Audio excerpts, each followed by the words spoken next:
नमस्कार साथियों, आज की इस बेहतरीन और दमदार कहानी को शुरू करते हैं जिसका शीर्षक है माँ बाप ज़्यादा जरूरी हैं या फिर पति पत्नी के बेडरूम की प्राइवेसी। साथियों, वाकई कहानी बड़ी ज़बरदस्त है। कहानी को अंत तक पूरा ध्यानपूर्वक सुनिएगा और अंत में अपनी राय कमेंट बॉक्स में लिखने की पूरी कोशिश करिएगा। तो चलिए शुरू करते हैं। रवि मुंबई में एक मल्टीनेशनल कंपनी में काम करता था। मुंबई में एक छोटे से किराए के घर का किराया बहुत ही ज्यादा था, इसलिए रवि अपने ऑफिस के 3 लड़कों के साथ 1 BHK फ्लैट में रहने लगा। नौकरी करते करते 1 साल हो गया था। उसकी थोड़ी तनख्वाह भी बढ़ गई थी। रवि सिगरेट, शराब, नॉन वेज इत्यादि नहीं खाता था, इसलिए उसे उन लड़कों के साथ रहना अच्छा नहीं लगता था, तो अकेला ही 1 BHK फ्लैट लेकर रहने लगा। उसने बस उतना ही सामान खरीदा था जितनी उसे आवश्यकता थी। रवि के माता पिता बनारस में रहते थे। फ्लैट लेने के बाद रवि ने उन्हें कई बार कुछ दिनों के लिए मुंबई आने को कहा, परंतु हर बार रवि की माँ यह कह देती, तू जल्दी से शादी कर ले, बहू आ जाएगी फिर हम आएंगे। रवि की माँ सरला रवि की शादी के लिए लड़की देखने लगी। उनके किसी रिश्तेदार ने पूजा नाम की एक लड़की का रिश्ता बताया। पूजा भी बनारस से ही थी और एक प्राइवेट स्कूल में टीचर थी। पूजा के घर में उसके माता पिता और एक बड़ी बहन थी। बड़ी बहन की शादी हो चुकी थी। जब रवि की मां सरला ने पूजा की तस्वीर देखी तो उन्हें पूजा बहुत पसंद आई।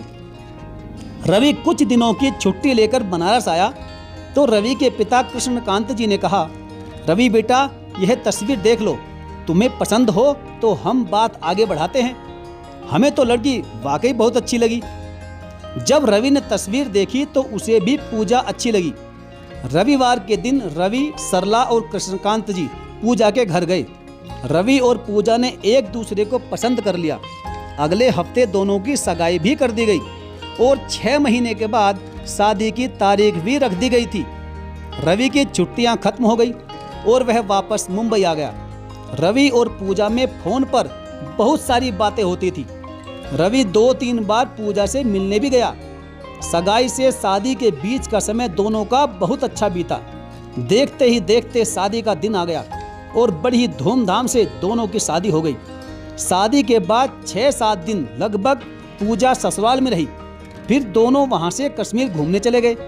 कश्मीर की हसीन वादियों में दोनों ने लगभग 10 दिन बिताए और फिर दोनों मुंबई वापस आ गए। पूजा मुंबई आने के बाद अपने घर को सजाने और संवारने में लग गई। छुट्टी वाले दिन दोनों बाजार जाते थे। उन्होंने बेडरूम के लिए डबल बेड, अलमारी, एयर कंडीशनर, रेफ्रिजरेटर सब खरीद लिया। हॉल के लिए बड़ा सा स्मार्ट टीवी लिया। सोफे, ग्लास टेबल, शोकेस, तरह तरह के सजावट के सामान ले आए। पूजा ने 1 महीने में पूरे घर व रसोई का नक्शा ही बदल डाला। यह देखकर रवि बहुत खुश हुआ। समय बीतता गया।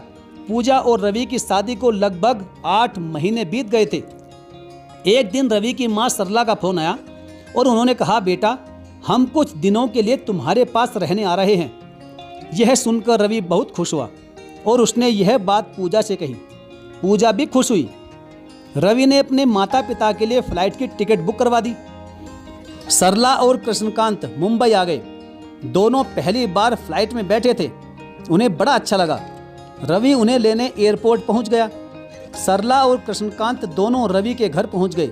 सजावट और सामान देखकर सरला को बहुत अच्छा लगा। पूजा के सास ससुर ने बहुत तारीफ की। को खाना खाकर कुछ देर सबने बैठकर बातें की। फिर रवि ने कहा, माँ बाबूजी, आप बेडरूम में जाकर आराम कर लीजिए, मुझे कुछ ऑफिस का काम है, मैं वह कर लेता हूँ। सरला और कृष्णकांत आराम करने चले गए और रवि अपने ऑफिस के काम में लग गया और पूजा टीवी देखने लग गई। शाम को रवि, पूजा, कृष्णकांत और सरला को अपने घर के पास वाले एक मॉल में घुमाने ले गया और डिनर भी वे लोग बाहर ही करके आए। रात के 8 बजे पूजा ने हॉल में 2 गद्दे लगा दिए और रवि ने टीवी पर एक पारिवारिक फिल्म लगा दी। सभी फिल्म देखने लगे। कुछ देर बाद पूजा को नींद आने लगी तो वह बेडरूम में जाकर सो गई। फिल्म करीब रात को 11 बजे समाप्त हुई तो रवि ने बेडरूम में जाकर पूजा को आवाज दी तो पूजा ने कहा, क्या हुआ? रवि ने कहा, चलो हॉल में, माँ बाबूजी बेडरूम में सोने वाले हैं। यह सुनकर पूजा ने कहा, क्या? पर क्यों? उन्हें हॉल में सोने दो ना। यह सुनकर रवि ने कहा, बाबूजी के कमर का ऑपरेशन हुआ है, तब से उन्हें नीचे सोने में तकलीफ होती है, वह बार बार ये उठना बैठना नहीं कर सकते। यह सुनकर पूजा ने कहा, तो क्या मैं अपना बेडरूम उन्हें दे दूं? और हमारी शादी को साल भर भी नहीं हुआ है, कोई प्राइवेसी है या नहीं? उन्हें हॉल में ही सोने दो, बाबूजी से कहो सोफे पर सो जाएं। यह सुनकर रवि ने कहा, तुम भी कैसी बात करती हो पूजा, छोटे से सोफे पर एक करवट बाबूजी कैसे पूरी रात सोएंगे? अच्छा, एक रात एडजस्ट कर लो, मैं कल ही हॉल के लिए एक सिंगल बेड ले आऊँगा। यह सुनकर मुंह बनाकर पूजा ने कहा, कैसी बात कर रहे हो तुम, मैंने हॉल को कितना अच्छा सजाया है, मुझे अटाला नहीं चाहिए। वह कुछ दिन के लिए आए हैं, उन्हें एडजस्ट करने दो, कुछ दिन बाद वह पलंग क्या काम आएगा? नहीं, कोई ज़रूरत नहीं है सिंगल बेड लाने की। रवि ने कहा, अच्छा बाबा, इस बार एडजस्ट कर लो, कुछ दिन बाद 2 BHK फ्लैट ले लेंगे तो सारा झंझट ही खत्म हो जाएगा। यह सुनकर पूजा का पारा और चढ़ गया और बोली, 1 BHK का इतना किराया है तो 2 BHK का कितना होगा? कोई ज़रूरत नहीं फालतू खर्च करने की। तो रवि ने गुस्से में कहा, तो क्या करना है फिर? पूजा ने रूखे स्वर में कहा, करने दो उन्हें एडजस्ट, मैं अपना बेडरूम नहीं दूंगी। और फिर मुंह फेर कर सो गई। पूजा और रवि की बहस की आवाज़ें सरला ने भी सुनी। रवि छोटा सा मुंह लेकर हॉल में आ गया तो सरला ने कहा, अरे बेटा, हम यहीं सो जाएंगे, तू और बहू आराम से बेडरूम में सो जाओ। रवि कुछ कह ना सका और बेचारा कहता भी क्या। रवि के पिताजी को उठने में बड़ी तकलीफ हो रही थी, कभी बेचारे आयोडेक्स लगाते तो कभी सिकाई करते तो कभी दर्द बंद करने की दवाई लेते। रवि का मन दुखी हो जाता। सरला यह सब देखकर बोलती, तेरे बाबूजी का तो बुढ़ापा है, यह सब चलता रहता है बुढ़ापे में। 5 दिनों के बाद कृष्णकांत ने सरला से कहा कि चलो बनारस वापस चलते हैं, मुझे उठने बैठने में समस्या हो रही है और बहू बेटे की भी अपनी प्राइवेसी है, तो उनसे बेडरूम क्या मांगना। अगले दिन सरला ने रवि से टिकट करवाने को कह दिया। रवि मन ही मन अपने पिताजी की समस्या समझ गया, लेकिन कुछ न कह सका, उन्हें रोक भी नहीं सका। सरला और कृष्णकांत बनारस चले गए। रवि कुछ दिन पूजा से नाराज रहा, लेकिन फिर सब कुछ नॉर्मल हो गया और दोनों अपनी दिनचर्या में व्यस्त हो गए। कुछ समय बीता। एक दिन रवि ऑफिस से लौटा तो देखा बेडरूम बड़ा ही साफ है, नए पर्दे, चादर, पूजा भी बहुत खुश दिख रही है। तो रवि ने पूछा, आज ये साफ सफाई ये सब किस लिए? पूजा ने कहा, अरे कल मेरे मम्मी पापा आ रहे हैं ना, और वो बेडरूम में ही रहेंगे, इसलिए सब साफ सफाई कर दी। यह सुनकर रवि ने कहा, क्या तुम्हारे मम्मी पापा बेडरूम में रहेंगे? पूजा ने कहा, हाँ हाँ, और कहाँ रहेंगे? रवि ने कहा, हमारी नई नई शादी हुई है, मुझे भी प्राइवेसी चाहिए, मैं अपना बेडरूम किसी को नहीं दूंगा। यह सुनकर पूजा ने कहा, मम्मी को घुटनों की समस्या है, वे ज़्यादा देर तक नीचे नहीं बैठ सकती। रवि ने कहा, हाँ तो क्या हुआ, वह हॉल में सोएंगे? तो पूजा ने कहा, ऐसा करो, हॉल के लिए अभी जाकर सिंगल बेड ले आते हैं। तो रवि ने कहा, नहीं नहीं, तुमने हॉल कितना अच्छा और सुंदर सजाया है। अरे भाई, बिगड़ जाएगा भाई, अच्छा नहीं लगेगा, वैसे भी कुछ दिनों की बात है, एडजस्ट करने दो उन्हें।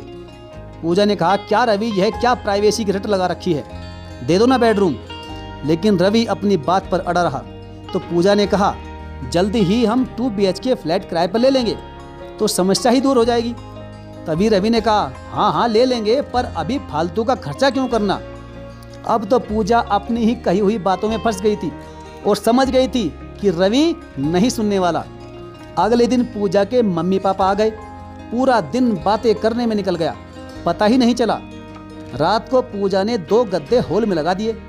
अपनी मम्मी शोभा से कहा, मम्मी आप और पापा हॉल में सो जाना। तो शोभा ने कहा, हाँ बेटी ठीक है, हम सो जाएंगे। कुछ देर बाद शोभा थक गई और लेट गई। रवि हॉल में लगी डाइनिंग टेबल पर बैठकर लैपटॉप में अपने कुछ ऑफिस का काम करने लगा और पूजा के पिताजी सोफे पर बैठकर टीवी देखने लगे। पूजा अपनी माँ के पास बैठकर बात करने लगी। तभी शोभा को याद आया कि उसने अपनी शुगर की दवा नहीं ली है, तो धीरे से उठने लगी। यह देखकर पूजा ने कहा, क्या हुआ माँ, क्या चाहिए? शोभा ने कहा, बेटी दवा लेना भूल गई। तो पूजा ने कहा, मैं ला देती हूँ। शोभा ने कहा, नहीं तुझे नहीं मिलेगी, मैं ले आऊँगी। उठते हुए शोभा करहा उठी। यह देखकर पूजा का मन बहुत दुखी हुआ। शोभा दवा लेकर फिर से आराम करने लेट गई। कुछ देर बाद पूजा के पिता ने शोभा से कहा, अरे मेरा चूर्ण का डिब्बा बैग में नहीं मिल रहा शोभा, कहाँ रखा है तुमने? अब बेचारी शोभा फिर कर हाथे हुए उठी तो पूजा की आंखें अपनी माँ की पीड़ा देखकर भर आई। उसने नम आंखों से रवि को देखा। रवि की नजरें भी पूजा से मिल गई। कुछ देर बाद रवि हॉल में सोफे पर जाकर बैठ गया और बोला, अरे पूजा, अपने मम्मी पापा को बेडरूम में सोने दो। मैंने कहा था मम्मी जी पूजा को, पर इसने नहीं सुना। यह बात सुनकर पूजा ने हैरानी से रवि को देखा कि झूठा मैंने कब कहा था। शोभा ने कहा, नहीं नहीं जमाई बाबू, आप लोग आराम से बेडरूम में सो जाओ। पर रवि के बार बार आग्रह करने पर पूजा के माता पिता बेडरूम में सो गए। पूजा की आंखें भर आई। उसे अपनी गलती का एहसास था। उसने धीरे से रवि से कहा, सॉरी, मैंने तुम्हारे पिताजी का दर्द अनदेखा किया और अपनी प्राइवेसी के बारे में सोचा। जब खुद पर बीती तो समझ आया। दरअसल मैंने बचपन से कभी भी अपनी चीज़ें किसी के साथ शेयर नहीं की थी और ना ही कभी एडजस्टमेंट किया था, तो मुझे शेयर करना और एडजस्टमेंट करना नहीं आता है। पर मैं समझ गई कि कभी कभी शेयर और एडजस्टमेंट करना भी ज़रूरी होता है। यह सुनकर रवि को खुशी हुई कि चलो आखिरकार पूजा को समझ तो आया। हंसी खुशी 10 दिन कब बीत गए पता नहीं चला। पूजा के माता पिता अपने घर चले गए। कुछ दिनों के बाद पूजा ने खुद अपने सास ससुर को अपने घर आने को आमंत्रित किया और इस बार अपना बेडरूम भी उन्हें दे दिया। इस बार रवि के माता पिता 15 दिन रुक कर गए और वे सभी दिल से बहुत खुश थे।